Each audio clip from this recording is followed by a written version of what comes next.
Hey everyone, welcome back to Crypto Cash. Thank you so much for joining me here. I hope you're having a phenomenal day. Quick look once more here at ICP. We're double checking a couple of key factors here. So when we look at this coin and the charts, we can see significant bearish divergence. So I want you to understand before we start this, getting into it, it's important to recognize the trend right now is down. This is likely a short-term trend, but it's still very relevant to understand that the price action is less likely to recover instantly and it's more likely to continue lower just based on what's happening right now. Okay, so I want you to kind of understand that. And as we look at liquidation levels, we're going to also need to kind of recognize there's some important stuff to note on the back end here.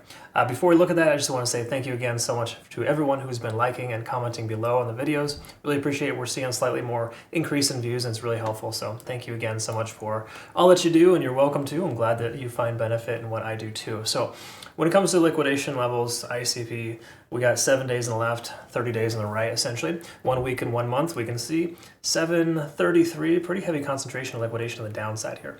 So you got to recognize there's more liquidation lower than there is upper. Keep in mind, that implies that there's more support to the lower range too. In turn, we may not see as much of a digression in price, but we also might likely see the price action continue to sweep this $6.50 to $7 range. So just know that's a possibility. Is it a probability? Maybe, maybe not. We take a quick look here at the back end. Kind of, this is still liquidation level, just a different chart. We can see there's a lot of heavy concentrations here at about $8 even and about $7.60 here. So I got some pretty big bubbles there. It's not great. And of course, the delta right now is heavy in shorts. Okay. Last thing we want to recognize too is just the open interest is right there about 925 for this coin. All right, so what we want to look at now that we understand that is a daily time frame, work our way down and kind of just recognize that, hey, we got some heavy liquidation on the upside. This is a previous understanding. It's still present. We can see that, of course, if we kind of come up here and look at the macro, right? There's still a lot of liquidation there. But which area of liquidation are we closer to? Pop quiz, it's the $7 range versus $10, right? Makes more sense for the price to continue lower as well. Okay. Now again, that's not a reason to take a trade, but that in combination with Bitcoin struggling, Bitcoin had a breakout, just totally failed just now.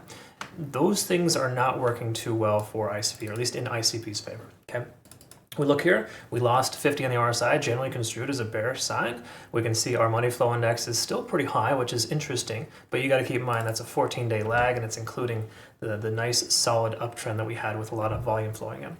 So we're not going to get the best MFI readings here on the daily time frame, but we can see the MACD giving us a divergence here and TSI is getting closer to zero, mostly unfavorable. Let's look at the SMAs and clarify here, just to double check to make sure. We are underneath the 200, the 20, barely holding the 50 and the 100 right now. So it's not a good look.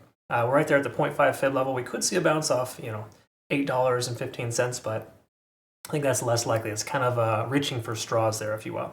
The truth is, this is not a good situation, and for this to recover instantly, we need to see Bitcoin above 63,000. That's just me personally. That's like a point of contention. We get above 63K for Bitcoin, I think we're going to be in much better shape with alts. For right now, though, we got to recognize Bitcoin dominance is still on the increase. Altcoins are hemorrhaging, and it's not a good sign. Okay, so just keep that in mind. Trading altcoins to the upside doesn't seem to make a ton of sense right now. Once again, unless you're trading SUI, which is even struggling at this point based on Bitcoin pulling back, there's really no reason to consider a long. Taking a look here at the 4-hour time frame, let's quickly recognize a couple of things. We are below all moving averages now, officially below the 200. We can see our local point of control. Let's go ahead and zoom out a little bit. In fact, let's go with more of a macro. This is kind of just, ever since we've been in this rough estimate range of like $6 upwards of $11. We can see a really heavy concentration at about 830. So 830 is our current macro point of control, essentially the area of which people have the most interest. Now again, we look here, we can see locally people are in at about 925 too. So those are all prices above the price action right now, also construed as like not a good sign for a bullish recovery. We can see, look here as well at the 4-hour time frame. This is normally an area of interest, though. You got to recognize we may see a bounce here for this very short term, but if it's possible. When you see MFI at 20, RSI at 30, great things usually happen there in regard to bottoming out. So it really implies the bottom is tentatively in. We shouldn't see much more downside, but the way that Bitcoin is behaving and how altcoins are poorly responding to it, I don't see ICP recovering anytime soon. So the 4-hour time frame looks abysmal. It looks terrible. Hourly, same thing as well. We're going to get the same confirming factors here with the cloud, basically just letting us know that if you have a short position open, leave it open. or if you're considering a short, you're probably going to find more success considering how terrible this coin is responding to Bitcoin. I mean, take a look at this here, kind of more sideways for the last 24 hours for Bitcoin. ICP, lower lows, lower highs consistently. Until that trend breaks, folks, there's no reason to expect it to just continue, okay? Because the only way to break a descending trend is to establish range-bound activity. That's what Bitcoin's doing right now. It's not doing well, but it is doing it, okay? If it continues and inevitably breaks to the upside, which is less probable, but it is a possibility, then we'll see ICP probably recover. If Bitcoin cannot maintain its range and breaks down, ICP is going to run for the hills, such as lower liquidation levels of initially 750 and or 7 as low as 630. Okay, so those are all things to be mindful of. So at this point, do not take a long position. If the price jumps up by this time tomorrow, I'll eat my words, and that's perfectly fine. I have no problem with that. The reason why is because I'm okay with being wrong when I'm telling people to not take risky situations or to effectively make sure that you're using good risk tolerance. All right.